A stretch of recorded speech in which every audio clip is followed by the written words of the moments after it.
All right. Hello, everybody, and thank you for showing up tonight, April 1st, April Fool's Day. No jokes tonight, though. Um, but yeah, I hope everybody had a great spring break and an Easter for those who celebrated. So, the agenda for tonight, I'm going to give a brief update regarding the recruitment of new members. And then we will have the food services manager give a presentation on the food services situation and how that program works and whatnot, and provide us some insight. And when we go through that, we will be utilizing the first thought, second thought protocol, as well as the ABC protocol. And when we get there, we'll go into that process and explain it a little bit more, as well as direct everybody to the document that we will be sharing.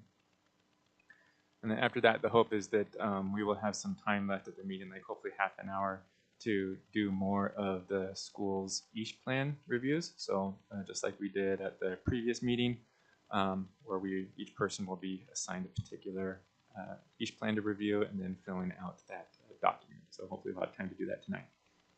And then we'll finish it up with upcoming opportunities to listen and participate, as well as sharing out anything that people have done recently. So hopefully we'll be able to do that.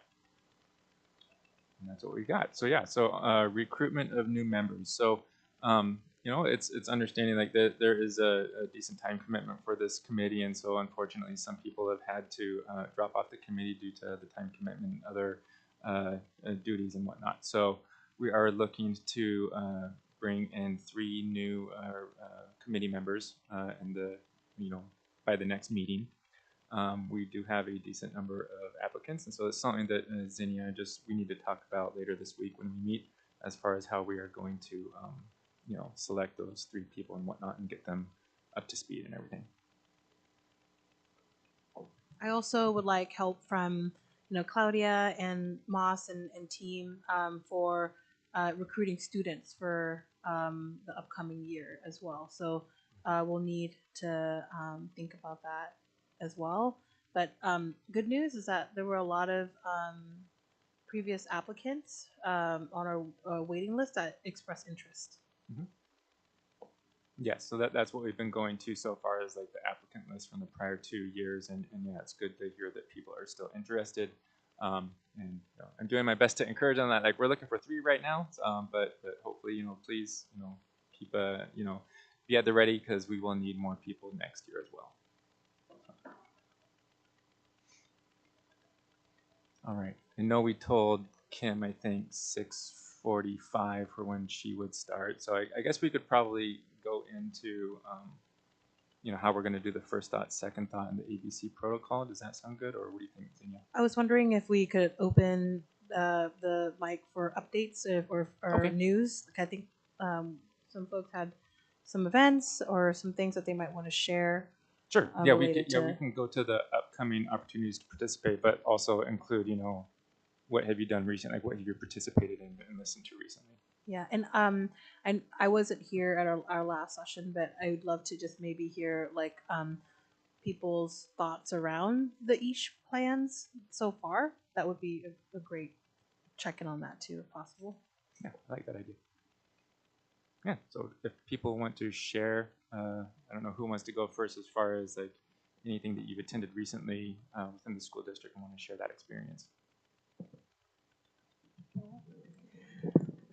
Well, both Jacob and I were privileged enough to go to Bridgeport's multicultural night, and that was fantastic. Very well received. Tons of people there. Each room had a different country or ethnicity in it, and it was just delightful. A lot of thought went into it, and I'm sure it will happen again next year, and it should happen every year. It's wonderful. So, and I don't think you'll have any problem getting volunteers to help you with it.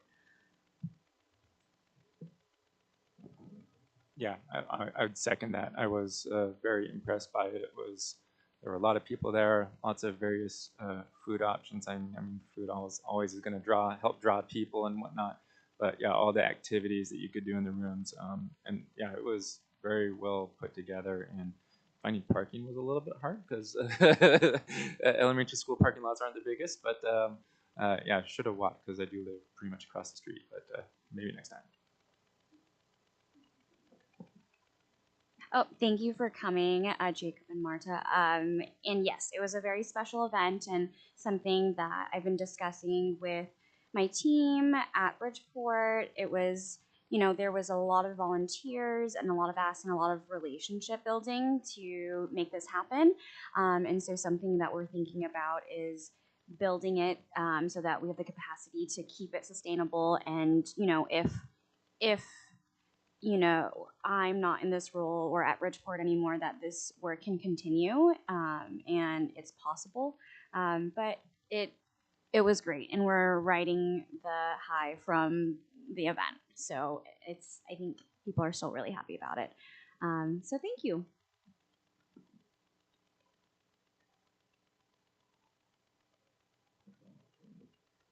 All right, I think we were talking earlier too. Like, do we know for sure that Hazelbrook's multicultural night is this Thursday, or does somebody need to verify? I think Octavia knows too. And oh, there she is. Okay, go ahead. Do you want to share? Yeah. Yes. So Hazelbrook, well, Tualatin Feeder, we shouldn't say Hazelbrook. Tualatin Feeder, so Tualatin High School, Byram, Bridgeport, Tualatin Elementary, and Hazelbrook will be hosting their Unity Night this Thursday at Hazelbrook. We are prepared for parking. I'm glad that you brought that up. And there will be performances and there will be some highlights from Affinity Alliance group. So yes, please come and support our Tualatin Feeder on Thursday from 5:30 to 7:30.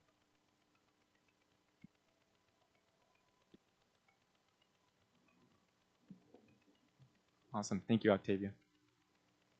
And just a quick connection about these events, right? Multicultural nights, unity nights, and so forth. I know that a couple of years ago, when the EEAC was still part of the EASH Oversight Committee, I know that at that time, Chair Dorsey had shared, the idea of having like preventative, proactive ways of addressing, what we want to see, which is inclusion, diversity, celebration of one another, and so forth. And so I just want to make sure that everybody knows that there's a connection to that. That's part of our EASH plan. I think sometimes when we talk about addressing bias and hate, you think about the times when those things occur, right? And then what do you do thereafter? But I think some of the things that we've learned over the last 3 to 4 years, is that when we create space for everybody to be themselves fully and authentically, like that, those are the conditions that we're building in our schools for what we want to see. And so I think being able to offer that as an imprint for people to know what that means is a really important part of, I think, the work as well as the responsive. So I just wanted to say the work that our building equity coordinators, our equity teams, and our administrators and staff are doing is the holistic work of that. We still have a long way to go to make sure that we can mitigate things that happen. But I feel like having these as like our the way that we do business and the way that we are with one another is an important part of the work. So I just wanted to say thank you for that feedback, and we're all trying to continue that work as well. And what you said, sustainability is critical. Another realization I had during this experience was, we're reviewing each plans, and one question that we brought up is, why are they different for each school? And now it makes sense to me, because each school will be ready for different things at different times, and it's not a one size fit all. It's not formulaic at all. And so it makes a lot of sense to me that an each plan would look different at each school, but depending on where they're at in their journey. So. And I know we talked a little bit about the idea of understanding this work at a deeper level. So, one of the things that we talk about in this work is an institution is a human system, right? And so the thing about that is that because it's a human system, it's an open system, meaning you'll never be able to say, I've said this, and then we never have to bring it up again because you have a revolving door of new people, new contexts, and so forth. And so the way in which we do our equity work is really connected to broadly. We want to flock together, where like we're supporting inclusion, equity, and also that every student feels a sense of belonging. But just in that flock, everybody has their own uniqueness that you have to be accountable for, and so you need to contextualize that. So that's a really part of that complexity that we're stepping into. We honor that doing this work is not simple and not easy. It's actually very complicated and nuanced, and so a community can't really solve their own problems if they don't know one another, and they don't know how to work with one another to solve those problems or even identify that something is a problem collectively. So I think that I really appreciate that because doing this work for a while, it's easy to say, I know the answer, we should just do this, but that's actually not the case, right? So yeah, did you want to say something, Brad?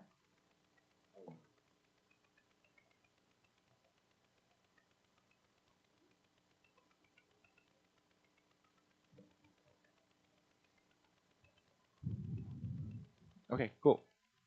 All right. So I think like you also wanted to hear, Zinnia, we can also talk about and share.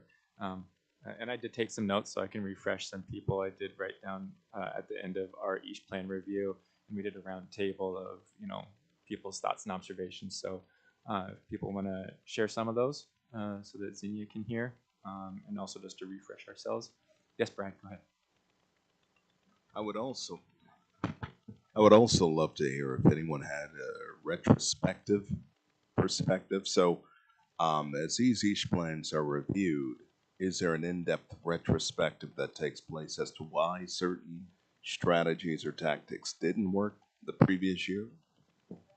Yeah, that was a great question, and that was one of our observations. Like that was an observation that myself and a couple of other people made. Yeah, because yeah, so I guess I'll just start off by that. That I mean, the each plans they do have kind of prescriptive, like when an incident happens, like we do this, and I guess another example is like for the originators or the victims, like these are what we have to offer. Like these are the steps that we're going to take and whatnot. But that's it. Not like well, okay, how, like for example, for like the originator supports, how many of those are utilized, right, on average, or for the victim support, how often do they elect to utilize these types of services, and that type of information isn't present currently. And I also want to bring up too that you're also seeing a snapshot of the SIP, right? So that was the first layer of the SIP turned in, I think, in December. So that was that's the time where people are they should have been reflecting on the years past and like what are the things that you're including and adding to it. So I can't speak for all schools, but I know that part of our work in our equity and inclusion department is to review those SIPs and then also take a look at the data of like how and when and where these incidences are occurring, and then there's supposed to be a plan, do, study, act. So you should be doing a cycle of inquiry around, given this information, what is one thing that we think that we can do to address that, right? And so some of those things were like, for instance, a shout out to I think Fowler and Tigard, where they're working together with their admin and equity leadership team. They had reached out to the culture responsive coordinator at Tigard to have students talk about, because again they had some patterns and trends where that students who were multilingual learners as well as students of color were students that were using much of the language towards one another and towards each other. And so what they had done was they worked with students at the high school level to talk about why they don't use those words, And so they're sharing that information with the Fowler students as well. And so as there's also been a lot of action research that's being done as these things are being created. Sometimes the things that we see is that those impacted don't want to talk or connect with the originator because they've already caused harm. So really, they just want the originator to be taught something, but they don't want to actually face them. And so what ends up happening is there's a lot of work with students who want to share their story, want to advocate, and serve their stories up as like surrogates for the impact that things have. So those are the ways in which some schools are adjusting and working through those pieces. And similar to some cross collaboration with Hazelbrook and Tualatin High as well. There's a lot more different levels talking to each other to kind of support that continuity of experience. So those are some things that are happening.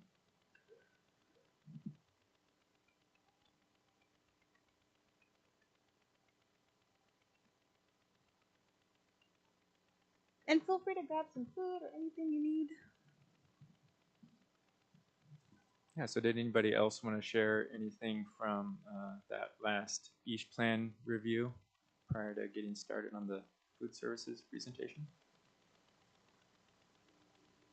Or I guess another way to put it too, like Zinnia, if you have any like specific questions, like if you want to ask us. Yeah, what were some some glows that you saw, like some positive things that you saw that schools were doing?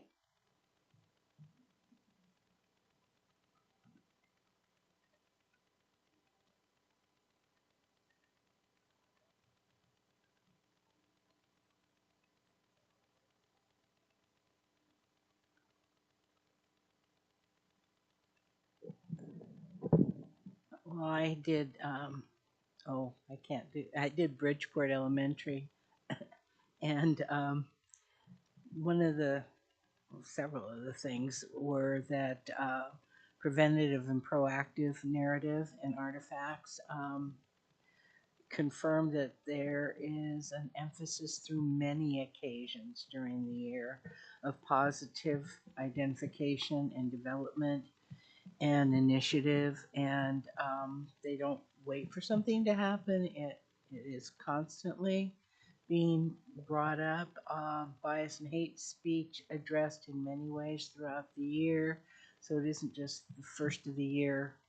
Okay, now we've said it, So that was important to me.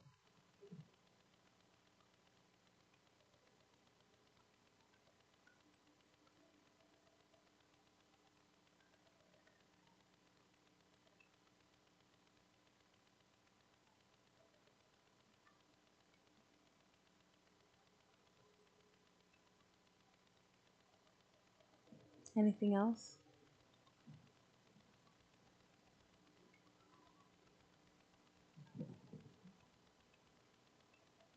And I think there were some comments about there is more consistency now.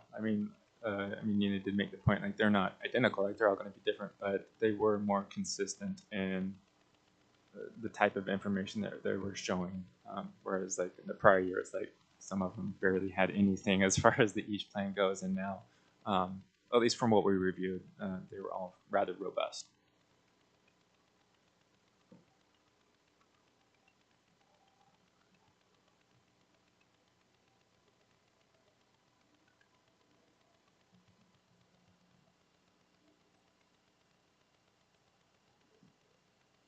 All right, cool.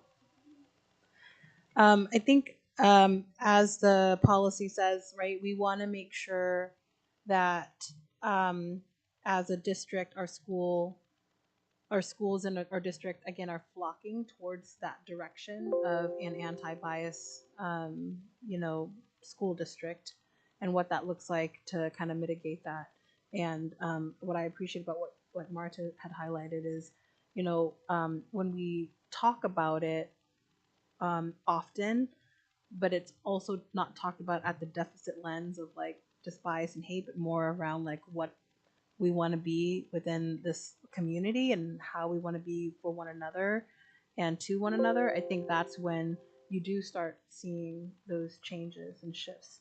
I'd be curious around the data, um, as I have reviewed, like how many instances are, you know, like the tier 1.2 level response where 80% of your students, if you're able to just give them, have them kind of have a reflection and have them talk through the impact, typically that ends that for that student, right? But I think a pattern of, I think, impact that I've seen lately has been, the students that have repeat behaviors related to bias and hate. And I think that's something that I'm a little bit more curious about, and how we support them.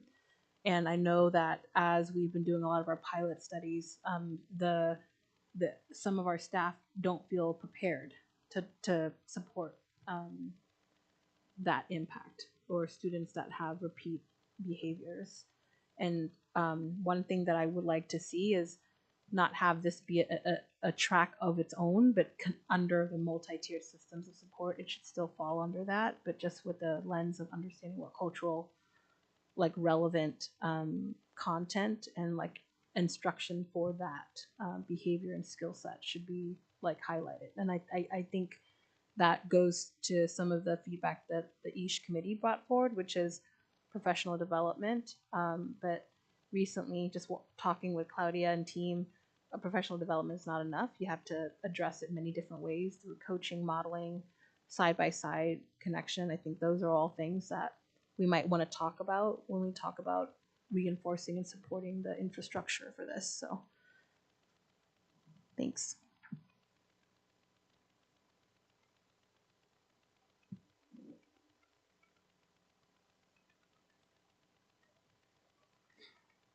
That's all right. While they're still working that out, we can talk about the first thought, second thought protocol and ABC protocol. So on your devices, if people haven't found it already, if you go into the shared drive, and this time I dropped it in the EEAC agendas, slide decks, meeting notes folder. And within that, I put it in the 2023-24 school year, so this year's folder.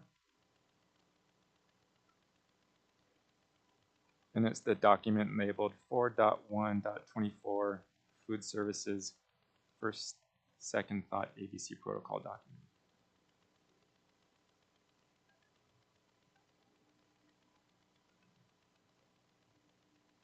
So if anybody has difficulty finding that, just like put your hand up.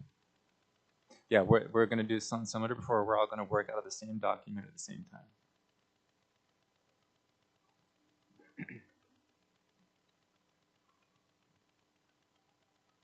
Yeah, I see lots of people in there. Looks like we're doing pretty good. Cool, cool.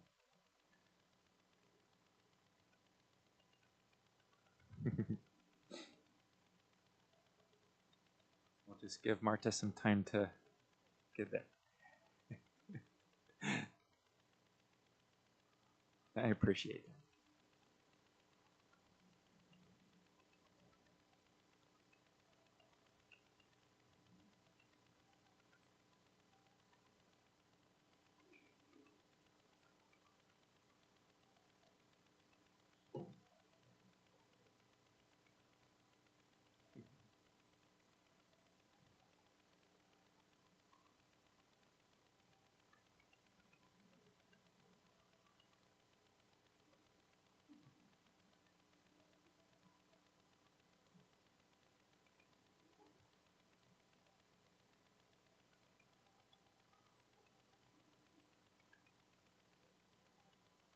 Awesome. So it looks like we are all there. That's great.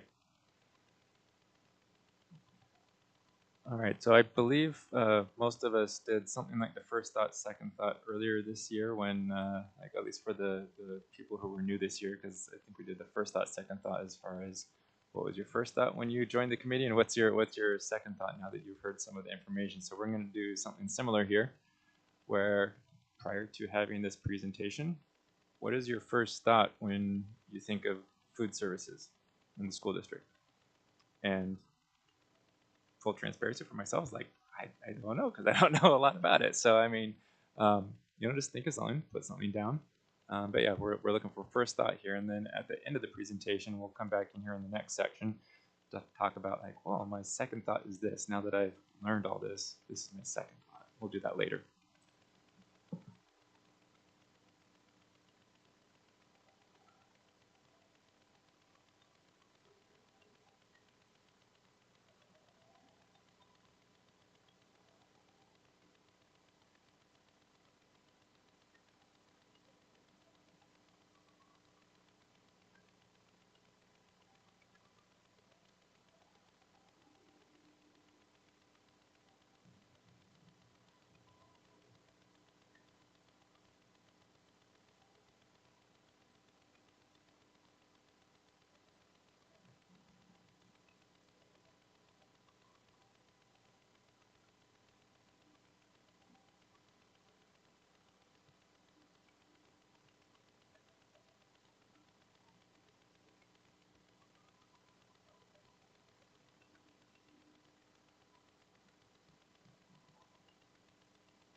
Oh, hello? Oh, Yeah.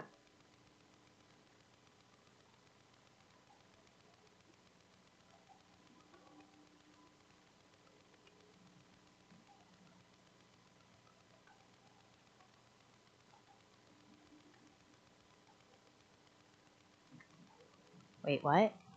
Like just talk? Okay, I think it's working now. Yeah, that's good. No more echo. There you go. Yeah, I'm so sorry. We had some technical difficulties.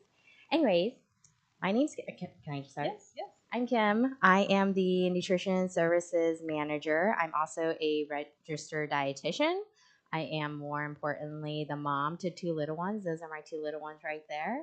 And I'm very passionate about health and wellness. I actually am originally from Salem, Oregon, and I'm actually a former free and reduced student. So I was the kid, and I testified this also in Salem to legislators that I hid in the bathroom in high school to eat my meal because I was scared of kids knowing that I didn't want my friends to know my background, my socioeconomic status, and so I would always tell my friends like, "Oh, I have to study. I have something important I need to do," and then I would hurry, run, make sure no one saw me, get the food, and then like go hide somewhere in a classroom or a bathroom and like quickly shove my face of the food, and then go back and hang out with them.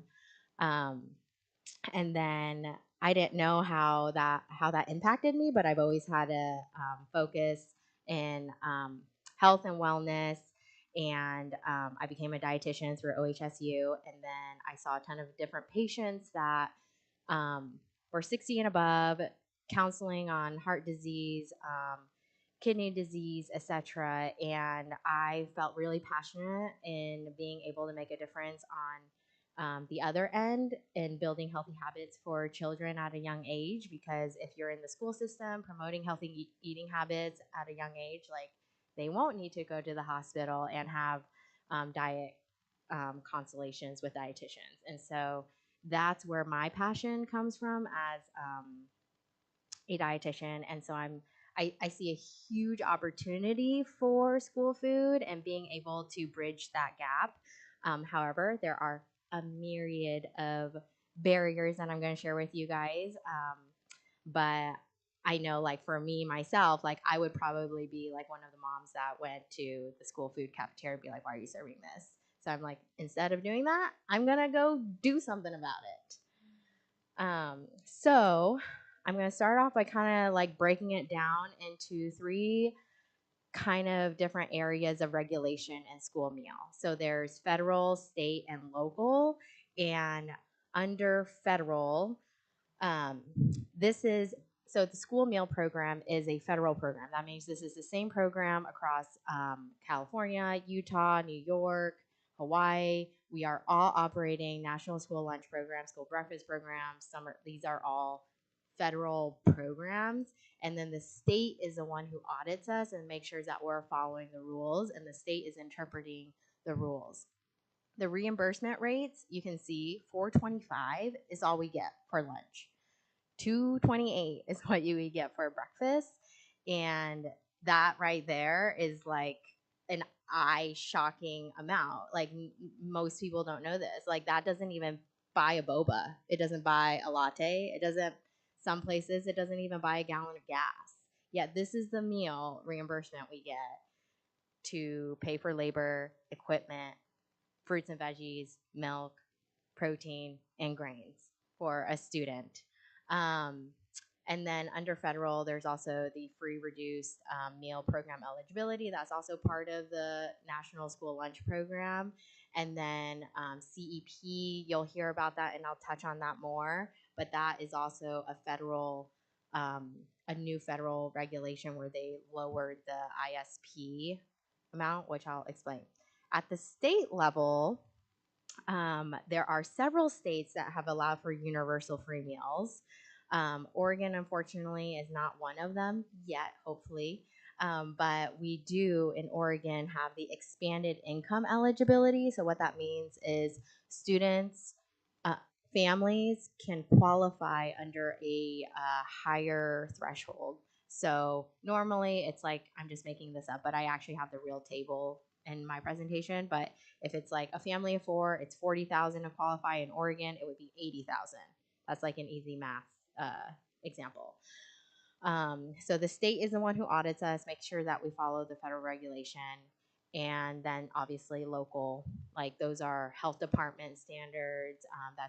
It's crazy, but you would think food would be the same everywhere, but California Retail Food Code, Oregon Retail Food Code is not the same. So it's pretty crazy in that way. And then it's different by county too.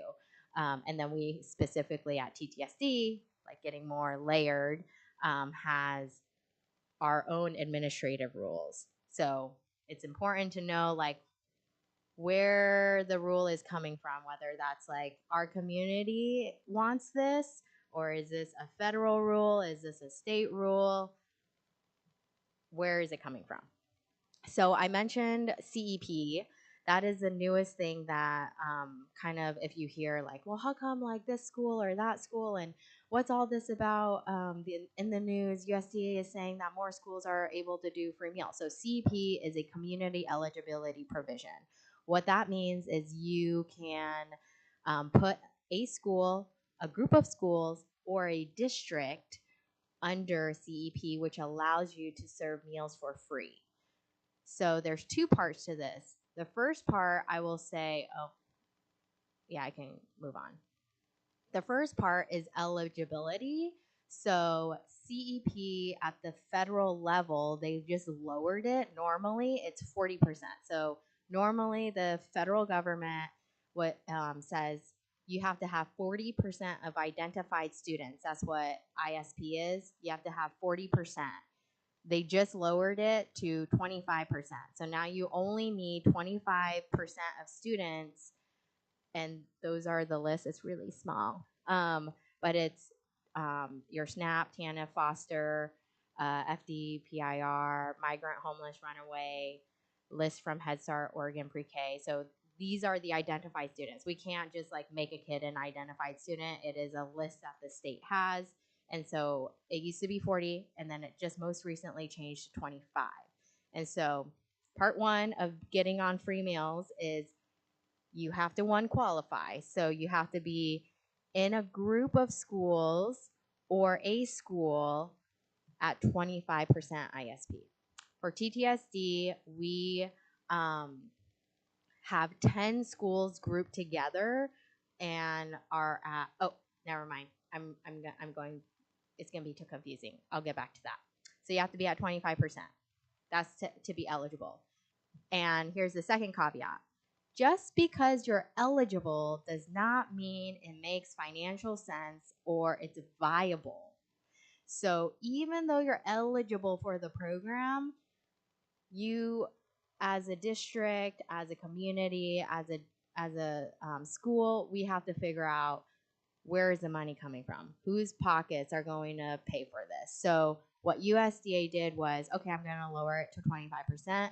There are some districts out there that have an excess in their general fund that they're like, let's make this happen. Let's feed our kids. We'll contribute from the general fund, because the barrier was we couldn't get in because we have the money, but we can't actually be eligible. So USDA lowered the eligibility. Now school districts, communities can get on if they have the money. And so at the for us, it is viability. So when you look at viability, you're looking at just because you qualify at 25% ISP, so now you're like, okay, I can get on to CEP. Do I have the money to support it? So in Oregon, if you're 40% ISP, you get 90% funding. So this is like CP is the worst thing to explain, because there's a lot of like 40%, 25%. So you have to be 40% of identified students in a group of schools to qualify for SSA funding at the state level, which means you get 9 out of 10 kids, they'll give you the free rate. And again, remember the free rate is only $4.25 for a lunch. But they're like, okay, if you get 10 kids eating your lunch, 9 of those kids will give you $4.25. The other one will give you 40 cents. Figure it out. So when this all came about, a lot of school districts in the news, it was really confusing because everyone's like, oh, now CEP went down to 25%. Now we can get on. And it's like, no. The state's like, no. That's what the first one shows. It's like, yes, you can qualify, but you're only going to get 4 of your 10 kids paid for. And the other, you need to make sure your district knows who's paying for it. So right now, what's pending is at the state level, they're looking at matching it. So like if you're at 25% identified student percentage, you can still access SSA funding, but it's all very convoluted and confusing because it's also like, how much SSA funding is there? Do they have enough to pay for all the districts to get on? And just so that you guys know, we have 10 schools right now that is doing a pilot of CEP, and 10 of those schools matched together, we are at, I think, like 40.12%. So we just made it, because right now you have to be at 40% to access SSA funding. Am I making sense? Okay. So we are waiting. But Oregon does it for me. I'm like, this is very confusing, because California, they just say every kid gets a breakfast and a lunch, period. For us, we're like, you have to be at 40% ISP to access 90% of, yes.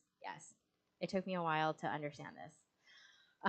This is what I explained earlier, where the federal eligibility guidelines is for a family of 4, 55,500.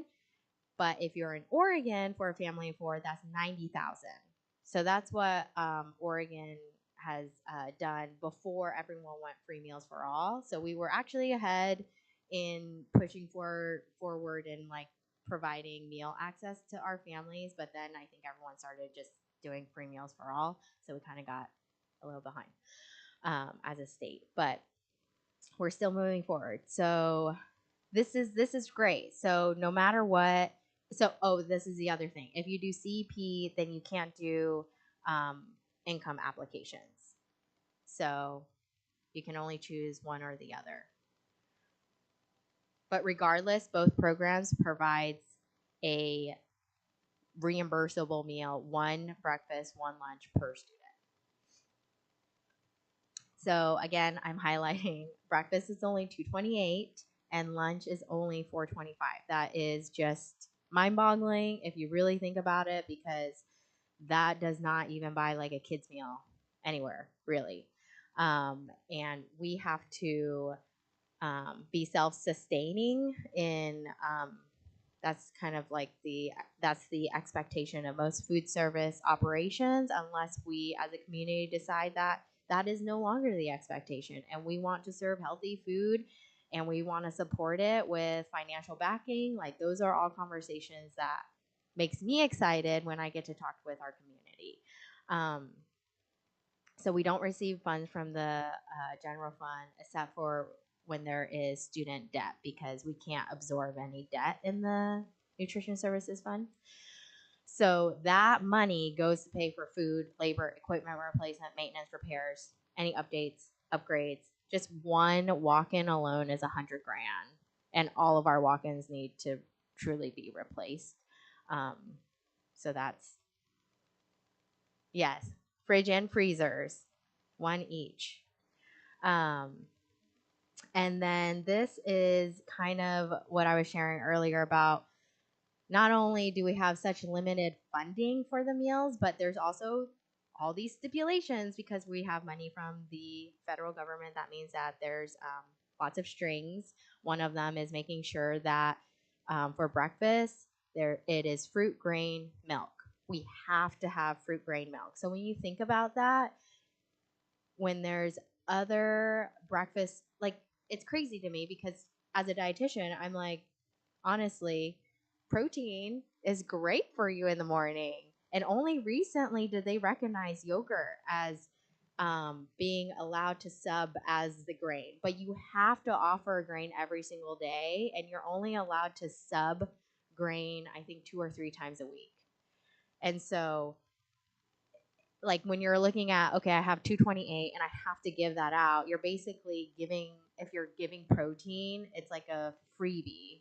Does that make sense? So it's really hard to do that financially when you're like, I only have $2 and like it doesn't really contribute to meeting the rules. Fruit, grain, and milk. That's why it's very grain heavy, even though like we really should. I mean, I've been advocating for ages. I'm like, it should be protein, like instead of grains, but it is grains. So that is from USDA, federal level, and then the National School Lunch Program. It's really small, I'm sorry. But the 5 components is fruit, grain, meat alternate, milk, and vegetable. And then I didn't put it on here, but there's like a whole separate area where you are required to offer different colors of vegetables, and like you have to do starchy vegetables, red, orange, green, which is all great. So I do want to take a pause and say that the reason this all came about was Obama's Healthy, Hunger-Free Kids Act, and that stemmed from just trying to combat obesity. And because for the longest time when I got into school food, I was like, what? I don't understand. And all of these rules came about because they did lots of studies, and they want to promote kids eating healthy. And so what they saw was if you require kids to take a fruit or vegetable, 80% of them will eat it. And so that's why that rule came about. But the unintentional consequence of that is obviously what we see, tons and tons of waste. But at the time, it came from a place of we want to make kids healthier, not knowing this unintentional consequence. So that's part of it.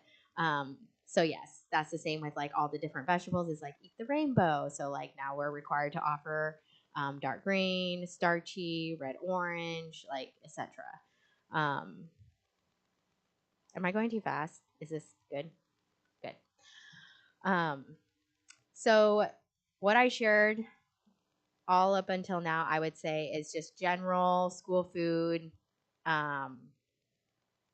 Not enough money, lots of rules, and it's very difficult. On top of those already challenging circumstances, I would say the current reality in the food service industry in general is there are staff shortages and product shortages, and you can see this not just for TTSD school food, not even just school food at like Beaverton, Portland Public, Hillsboro, but like in your grocery stores, when you go out to eat, like most places in food, it is a very challenging time, just because I think with the inflation, there has been just so many staffing shortages from drivers to production workers, kitchen staff. I've gone to many of my favorite restaurants and they'll say closed because too many workers are sick or etc. But that like never occurred before COVID. But now it is a real reality that we are still trying to come back from. And same with product shortages from paper goods and utensils and containers to the actual food products themselves. And then specifically at TTSD, I would say that we have limited infrastructure and limited tools. So we have very small, outdated walk-ins, older facilities, very limited space for prep. Like I think when I first came here, I was like, why don't we make smoothies? Like that's very easy blenders. Or why don't we do this or that? And a lot of my staff was like, we don't have knives. We don't even have cutting boards. We don't have blenders. We got them blenders. We're still right now working through smallwares, but we just don't have the tools and the infrastructure to get to where I think we can be. But we will. We'll get there slowly, but we're not set up. Like I came to this, we're not set up to do that. And most of our like ovens and areas just don't have the capacity to make things. So a lot of districts, and I came from a district that had a central kitchen where you have one centralized production. You know they're saying too many cooks in the kitchen. I had 4 staff members and I could tell when who made the blueberry muffin because it's different, even though there are 4 of them. And I was in the kitchen with them. So imagine doing that with 17 cooks in separate kitchens. It's very hard to get to one standardized recipe. And then this is just an example of the staffing shortages of what you see for TTSD. This is just in October and that's in February, but you can see like I was like, I mean, I took out people so that you don't see that, but that's just our reality. Ever since each of those lines is someone out. So if I wanted to show you guys like the entire year, I didn't have one day. I didn't have one day where we were fully staffed. Actually, the only times you saw no oranges were holidays and breaks. I was like, that's a no school day. But we just have so many outages. This was just in February. See, 28. 28 was a no school day. I was like, wow, we did really great that day. What happened? Oh, it was a no school day. So this is just a reality of our current operations is we don't have people on top of here. What I didn't include is we have had positions that have just sat for probably since I've been here 2 years now. Tualatin High School, if you guys know anyone, Tualatin High School, 3.5 person, please help me find someone. Yes, 3.5 hours. Just throwing that out there. So, these are all different examples of the shortages we get. We cannot, so like, I'm going to start off saying, okay, so we try to get things and then we'll constantly be canceled. And so then I'm like, okay, fine, I'll see, like, reach out to other vendors. And this is one who just said, like, we can't facilitate direct orders. We have to work with our distribution partners. And then this one over here just says, like, oh, sorry, these are the items you were shorted. Some of them aren't even producing anymore, not on the production schedule. This one's just, they're out of stock. I think we were saying, it says you're out of stock, but the email says they're ready to order. Like, what's happening? And then they'll tell us like, oh, it's not, um, it's out of stock, sorry. And then this is more, oh, this will not ship, that didn't arrive. And so we just have tons of things out of stock all the time, like all the time. I thought it would be better. Um, and it has. I will say it has gotten a lot better. Sorry, have I not been speaking into this? Okay. I would say when I first started, so I came from California, and my very first year here was just pure chaos of lids don't fit the containers. The products will come in different items, like 10-inch tortillas, 5-inch tortillas. We'll get cheese, maybe not cheese. We'll have chicken. No one was following the menu because we just didn't get things. So now, and then that's when I was like, oh my goodness, like we have to just go and buy direct from just the manufacturers themselves. Some of them are able to, some of them are not. But then we ran into like, we don't have storage space. Like, I want to hoard all this, but I don't have storage space. And so it's been very, very challenging. It's gotten a lot better since then. But I will say, like, just most recently, like, we can't get milk because of they don't have the cartons. I think it's the non-fat.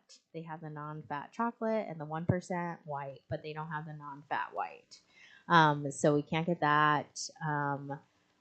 A lot of times we started running lists for our delivery of incorrect product or the wrong sticker on the wrong product. So it'll say like, oh, it's tortillas, but it was like a bag of chips, or like it was literally shampoo, and you're like, what? Like we've gotten one of the times we got a box of books because I think our vendors just told their people to just send it directly to us instead of going to them. And so we're like, what? Why do we have like a ton, all these books? Like, so it's been that's been our world. And then, yeah, do you guys need a bathroom?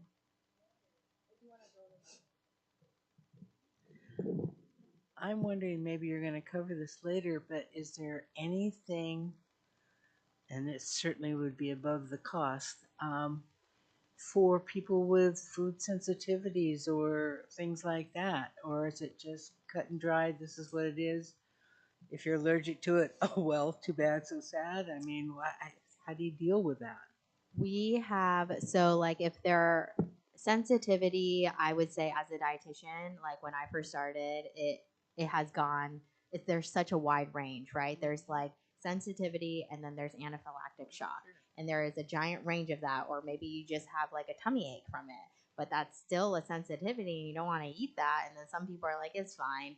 And so what's hard is to navigate that, and we have roughly 4 seconds per kid to get through the line. And so if there is a student who needs special meals, there is an entire process that we have. So they go through the nurse, et cetera, et cetera. It may not be, we can accommodate and provide a meal, but that doesn't mean they will necessarily like the meal that we have, or the menu that we have provided. But we obviously, we can only provide what we can provide. And oftentimes, if we have students that are a little bit more picky on their food preferences and choices, then it's just very challenging. But we try our best to be able to accommodate as best as we can. Like we offer as much as we can. But there's a process for that. Thank you. Is there anything else given what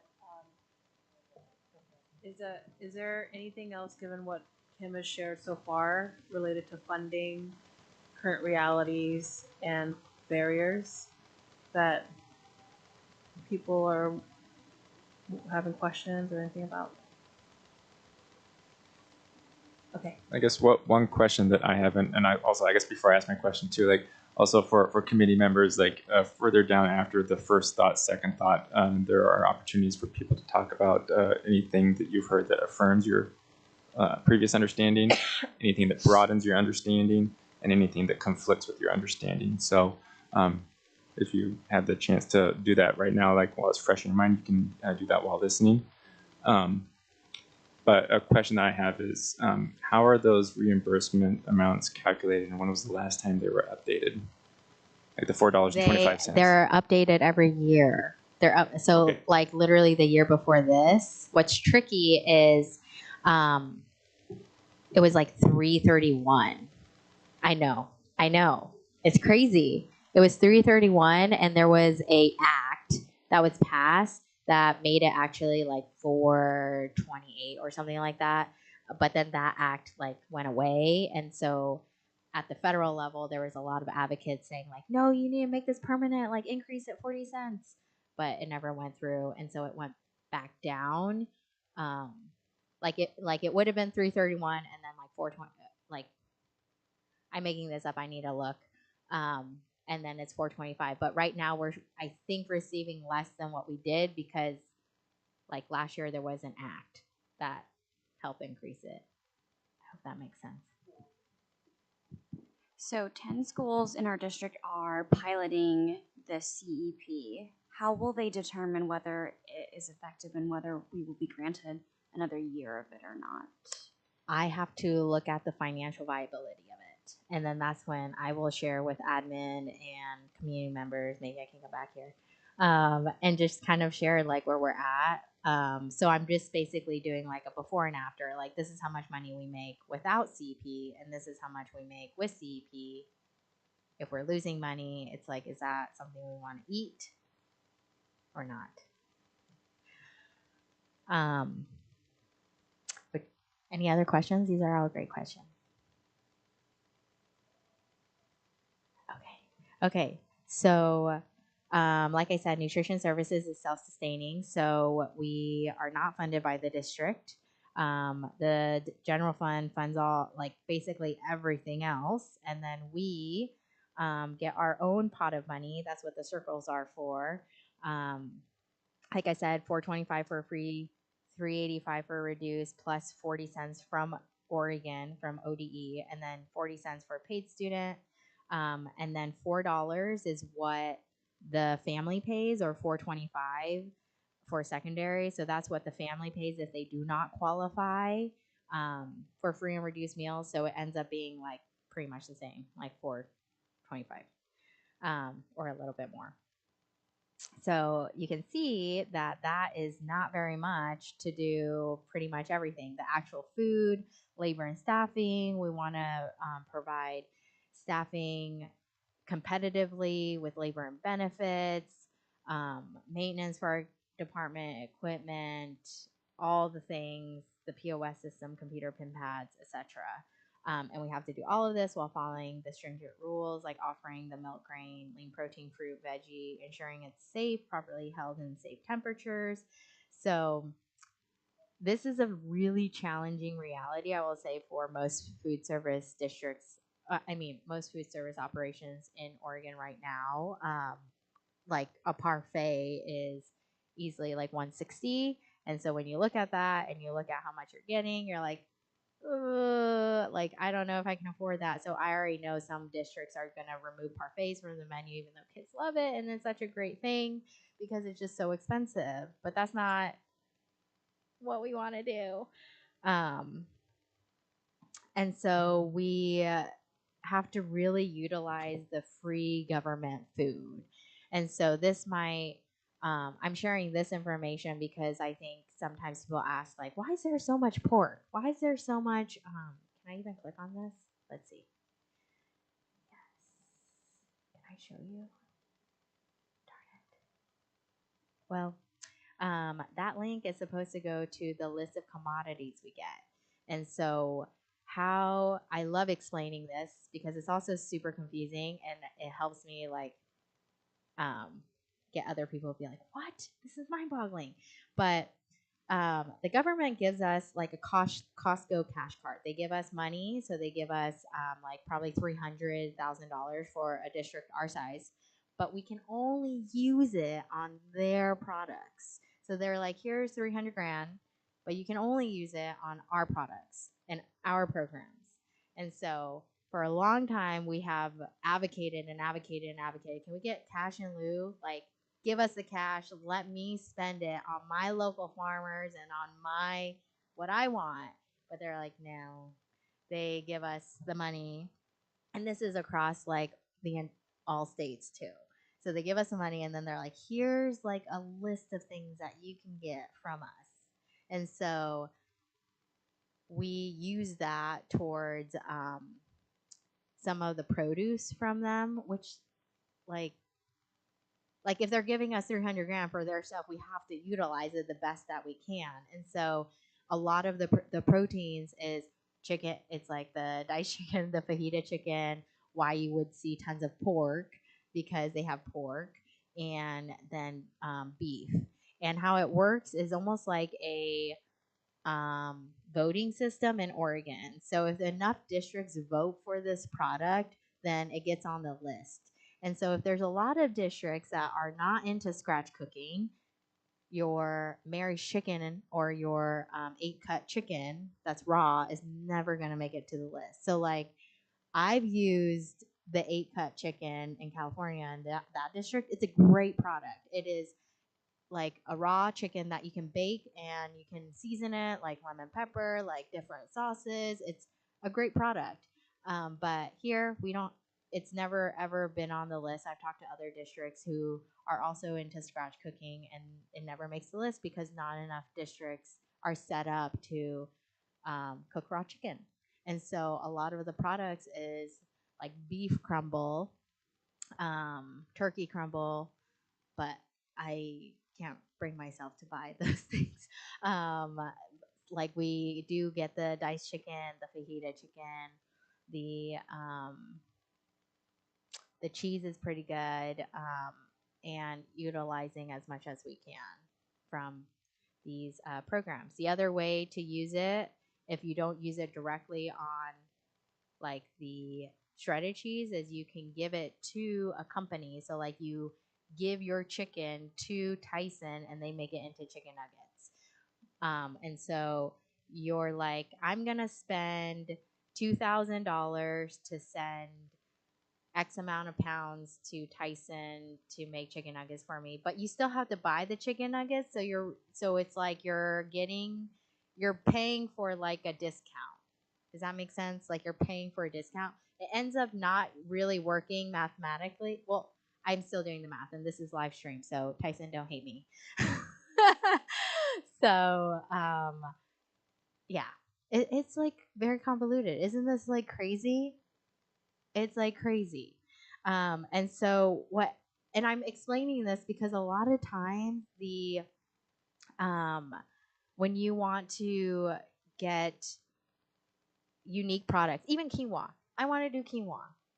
It ends up not being a commodity item, and I can't use the government money on it. So then I have to use my real money, and it's like, oh, it's really hard to do that unless it's like a grant. But does that kind of make sense why it's so hard to like purchase like quinoa or unique fruits and veggies and all those different things like tamales, even tamales. It's like $1.25 each, which is very expensive. We try to keep our entree costs like 60 to 80 cents, which is like nuts. So I have a question Yes. kind of along that line. You mentioned are there grants? Do you utilize grants? Are there community agricultures? Is there federal agriculture grants for local produce, state? I don't know. So there's two things here. One is there is the non-competitive fresh, farm to school grants. So we get that every single year. What's a bummer this year is, Rick, if you're hearing me, I'm really mad about this. We got less money because they wanted smaller districts to get more. And so they took from the bigger districts like us so that they would get more, but then we got less. So there is money so I use that money for local hazelnut butter, local jams, We got Painted Hills beef patties with it. I'm looking at a variety of different options with that money, but it's really not that much. And are these grants that our districts applying for ourselves, or are those state grants? That's just a grant that they just give to all districts. And so the second part of my answer to your question is you often have to qualify for the grants, and our district does not most of the time. Most of the time, it is 50% free and reduced. You have to be 50% free and reduced as a district or a group of schools or one school. Not one of our schools is 50% or more, which is a huge bummer, because then we never qualify really. But this is something that I've talked to like various people about, which is what that means is that we as a district are doing a really great job spreading our kids out. But what ends up happening is then we don't get access to funding, because if you stack your schools and you're like, let me put all the poor kids in one area, you actually get access to more like funding because you can show need. But if you do a really good job of spreading yourselves out, then it's like, oh, you're not in need anymore, even though you are. And so that's what I keep saying over and over again is our kids are just as in need. Like, if you're in need, you're in need. It doesn't matter if you're with more kids who are in need. You're still in need. But I can go on a whole thing on that. I'm sorry. Okay. So despite all those challenges, I think we're still doing some great things. Those are yogurt parfaits. Like we do hummus. That was our chicken gravy mashed potato day. So these are the challenges that I've shared over and over: staffing, infrastructure, the supply chain, and the funding. But I really believe there's opportunities, which is partnerships with students and the staffing models, possibly advocating for different infrastructures through different bonds, new menu options, just being able to be creative with what is out there, and then applying for grants when they're available.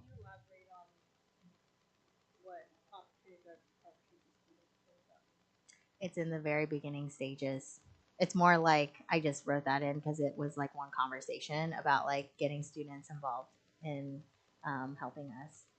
Like from the culinary program? Yes. Mm-hmm. But I think like in general, like I don't want to come here and be like, here's all our barriers and challenges and woe is us. I think because when there are challenges, it forces you to look at, okay, like what opportunities are there? Like how can we solve this problem? Like what can we do to get this in a good, positive, to become something that we can do about it.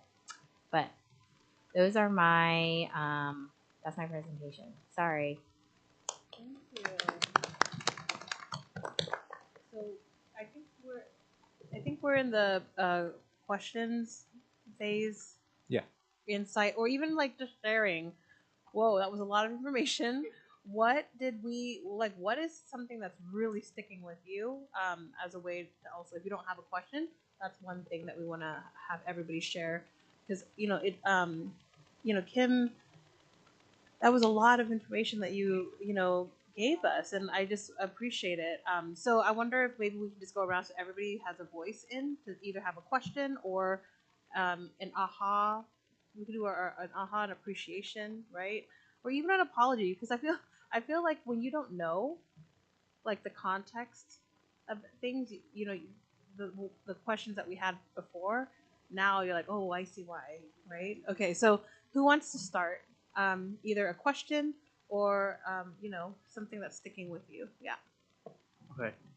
First off, I just want to say thank you so much for the presentation. It was very, very informative, and my mind just like blew a bunch of times. And so, like, my question is, I just thought it was so interesting that you mentioned that the state of California says that if any student needs a meal, they'll provide it. And so, like, my question is, like, how did California get to that point? And like, I'm just quite, because like California is a much bigger state, so I feel like that would be a lot more expensive. And so it's like, we're a smaller state. Why aren't we doing that?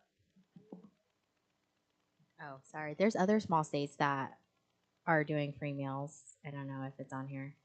But I know I was in California when they did it, and then I left and was like, the federal government for sure is going to make this a thing. And then they didn't, which is crazy. But it was the governor. The governor is really big on food access for students. And so there was really no advocacy needed because it just happened.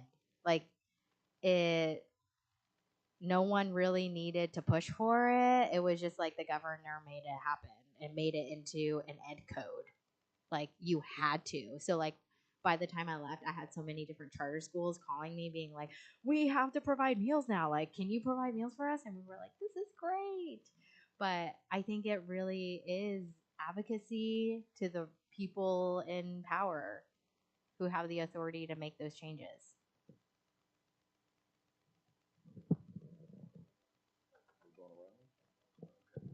I had a question and actually two questions. What did you say was a commercial budget for Costco and cash and carry and places like that?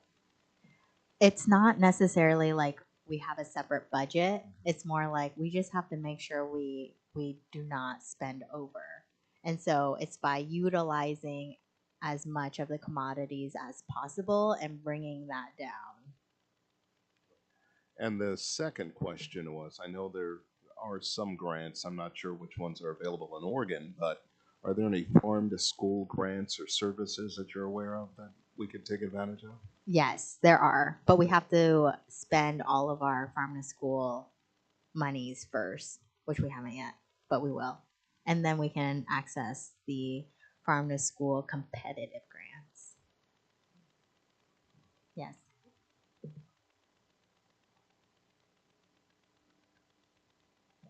So the hope here is that everybody gets a chance to voice. So we'll hold a few more minutes. I appreciate your passion for this work so much, and I relate to your story and why you're doing this work. I have two questions that I just feel are so obsolete, just knowing all the information that you're giving. But my first question is about food waste. So, what is the process of how much we can reuse our fruits and veggies from our snack bars? And the second question is, yes, our food and nutrition workers are super efficient. You said 4 seconds to get through, but something that weighs on me from a teacher perspective and a student is just is there opportunity for cultures sensitivity training, just in terms of like how our workers are interacting with our students. Just two things, yeah. Great questions. So I would say that we are starting our food composting. If we haven't, we have like half the schools doing it, but we just most recently had a meeting where, what is it, Washington County Waste and Recycling Management Group, it's a long name, came and did a training with our team. And so we're going to do that. Any items, we try our best to train kids to put it on the share bins, and then we reuse anything that isn't cut or open. So we like wash and reuse those. And we actually just recently had an intern, and we're working on standardizing all of that and making it more attractive. So it's all the same, because it's hard, because some of them have baskets and they look nice, and some of them is just a tub that has no sign. So it's very difficult for kids to know. So we are working on standardizing that with signage. For the cultural sensitivity training, I will say that I think we are working really hard on not just cultural sensitivity, but just overall like understanding of humans. And I mean, you like Zinnia has come and done a ton of equity training with our team, and we're doing communication training, customer service training, and just understanding how to communicate with our students. But beyond communicating, I think like introducing new and different food items and consistently reinforcing why, like most recently we did kimchi. We did kimchi on the menu. And I definitely hear you. Some team members, they've never had kimchi, they don't think kids will like it.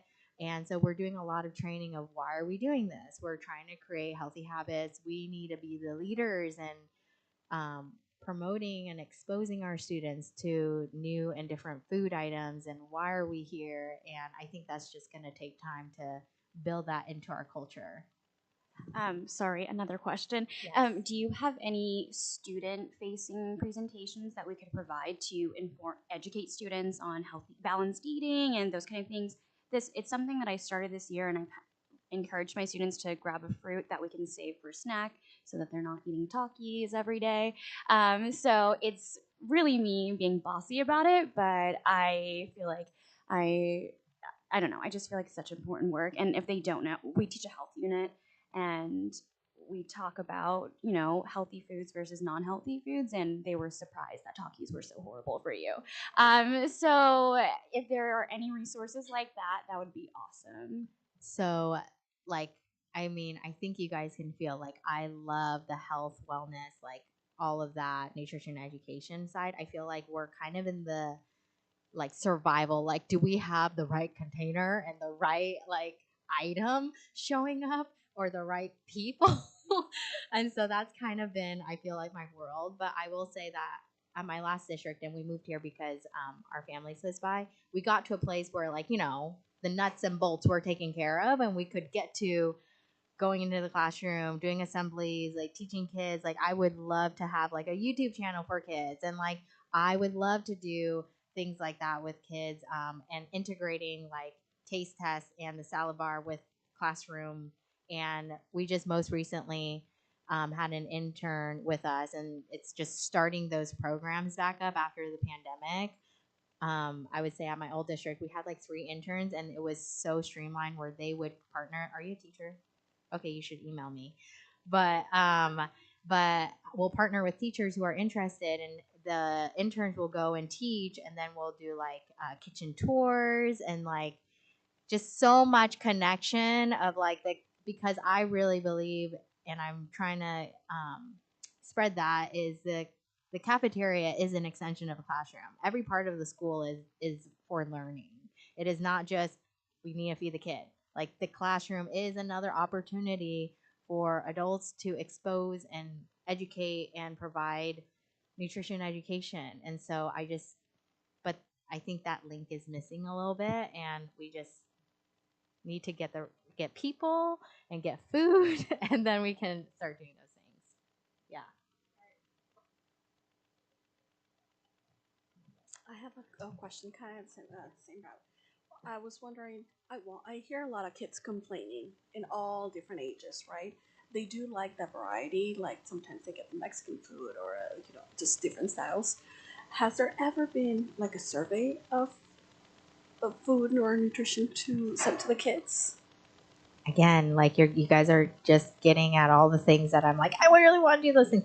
I think we've talked about getting like a QR code and like getting that set up. I would love to have like, the airport bathrooms where it's just like you can do a happy face or no to like different, or a Yelp review. Like, I would love to do those. Are great. I think it's just capacity to finding the program, implementing the program, then rolling it out. But I think that's right now we're literally just trying to get people in the kitchens. But I think when we get there, yes, that is on our mind, and we want to be able to get to a place where we can easily get that feedback. Even if it's like a Google form right now that we put up there, like an easy link for students to just like share their feedback. But yes, we used to have it on, I think, NutriSlice. We would have all of our menu options, and then kids can rate the food or provide feedback on each of the menu options. But I think what's been really challenging post pandemic is just getting the food to match the menu item. And so it's really hard to like comment on the thing when we can't. We're working on trying to differentiate, and we just rolled out a new software program where we want to have the kitchens be able to put in there what they're making. So then we don't have to force every kitchen to have the same item. It's like, okay, you can make something and then you can put that item on by school. But that's where we're at. In the near future, right? Yes, this summer. It's a summer project. Yeah, I'm so grateful for the hard work you and your staff do. And kind of like everyone else was saying, I would love to see a Tigard Foodies little YouTube program. The kids can get involved. You know what I mean? Something fun. And accuracy of the menu items is very important as well. Yeah, thank you.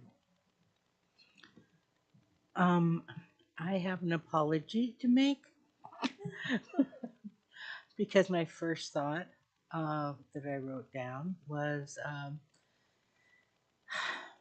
that a lot of the kids don't like their lunches. And I'm wondering, after all you've said to us, if they knew what you have to go through. So I do think that this having these programs that involve the kids too. Back in the dark ages when I was in Tigard schools, we did work in the cafeteria. And that might have helped have a couple extra hands at least to clean up, to do this or that or whatever needed to be done. So I hope that they can be utilized, but I think the more you involve the kids, the more they have ownership of what you're doing and what restrictions you have. I, yeah, that you made a big impression on me. It's like I would be pulling my hair out, that you have. Yeah, you're doing great. I feel like this work is similar to being like a mom. It's unseen, unappreciated, but you do it because it's what's best for our kids, my kids, for our kids here. And even if no one recognizes it, I mean, sometimes it does weigh on me. And I go home like, no one even cares. And my husband's always like, someone is grateful you're doing this, Kim. And someone is, and I say that to my staff too. Like sometimes it is hard when the kids don't say thank you, but most of them do.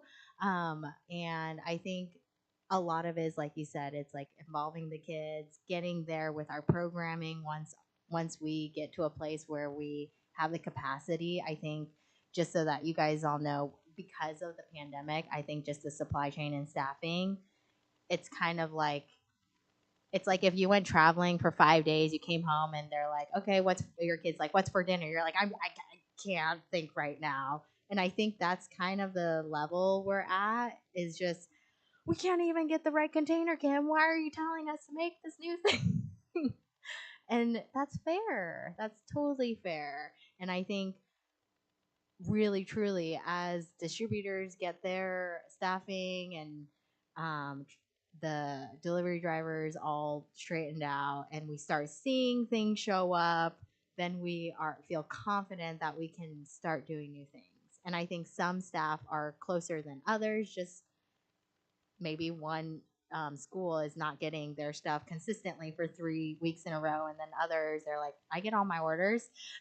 So and that's happened where we've had schools that tell me, oh yeah, I have no problem, none of my orders are shorted. And then there's other schools where they're consistently shorted, and so we're trying to figure out what's going on there too. So I think one thing that I want to share before I hand it over to our chair is, what do we do with this? What do we do with this information, right? So one of the things that we are reminded of is, Kim did a lot of work to kind of put this presentation together to share with us, but it's also the responsibilities of the EEAC members to then use that information for the work that I know that Chair DeGraw is going to talk about, which is, our annual report. And this year it is going to be a full report that we also then share with ODE as well. So part of this is that connection to advocacy. But again, the fact that as community members, how many people said that your minds were blown tonight? right? Because of the information that we didn't know, right? We have assumptions of how things work until somebody tells us how it actually works, right? So I think my hope is that as EEAC members, we are utilizing this information as part of the way in which we summarize. Here's what's happening. Here's the pulse of what's happening in a district, and especially we talked a little bit about our EACH plans and how each school has its own nuances, right? And I think from what Kim shared, TTSD has its nuances too around what we can and can't do given the structures of federal, state, and local guidelines. So my hope is that, again, thank you for Kim for being here. And then hopefully we can capture some of the information to be able to put together in the reports that we are all accounted for. So Chair DeGraw. Yes, thank you. Yes, and thank you so much, Kim, for that presentation. I mean, yeah, again, everybody's mind blown. That was very eye-opening. And yeah, like Zinnia said, like for the next meeting at the end of the month, I mean, these are going to be the types of things that I think we're going to talk about during that meeting, because that one's going to be more of a work session type meeting. We don't have anybody presenting quite yet. And so I think one of the items that we will want to talk about is like this discussion right here, and like how would we want to provide our feedback to the board and the school district as based on what we've heard, right? Providing recommendations or feedback and whatnot, and being advocates, like Zinnia said, because I think the more that we can be advocates, because I guess my biggest takeaway is one of my second thoughts is food is a basic need, and I just kind of assumed that it was working. And it was disheartening to hear that, completely understand you're doing everything you can. There's lots of challenges. And so it was disheartening to hear. And so despite food being a basic need, we need to do more. And so providing that type of feedback, like how do we get advocacy to make sure that happens? So thank you for sharing. And yeah, with that being the case, we do not have time tonight. I won't make people go super late to review. No, that's okay. Because again, we have time during the next meeting at the end of the month to continue reviewing each plans. So we will continue that at the end of the month. And yes, this was a very great presentation. So thank you, Kim. And hopefully we can have you back in future years to provide more updates.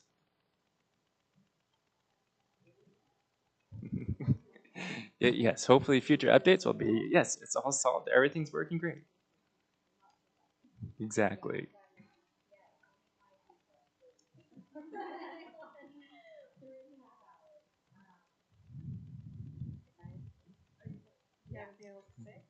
Thank you so much for inviting me. I really appreciate being here. I always love being able to connect. But we are a fairly large district. I actually don't even know, like, who you guys? Yeah. You don't even say your name. Who you are? That's true. We didn't do introductions. Wait, who am I talking to? I think it's okay to go around the doorway. Doesn't matter who you are. Hi, I'm Nina Lee, and I teach at Bridgeport Elementary, and I have seen the kimchi at Templeton, and I wonder, when are we going to get the kimchi at Bridgeport?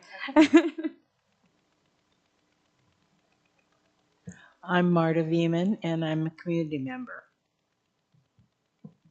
I'm Brad Dorsey. I'm a community member and a parent. Hi, I'm Lisa Jones, and I'm as well a community member, and I have a student at Fowler, a student at Metzger Elementary, and a to-be preschooler at the Head Start program at CF Tigard. I'm a community member. I'm a parent and I'm also a staff member. I'm Jacob DeGraw. I am a community member, parent. I have a freshman at Tualatin High School. I'm Claudia Keys, community member, former parent and staff. I'm Maswago and I am a sophomore at Tigard High School. My name is Henry. I'm a former student, and I'm also part of the Budget Oversight Committee. So.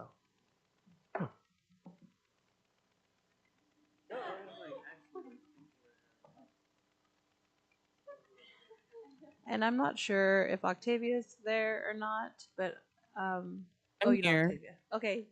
I She didn't know knows if you me. want to do introduction. Okay, yeah. She knows me. Okay.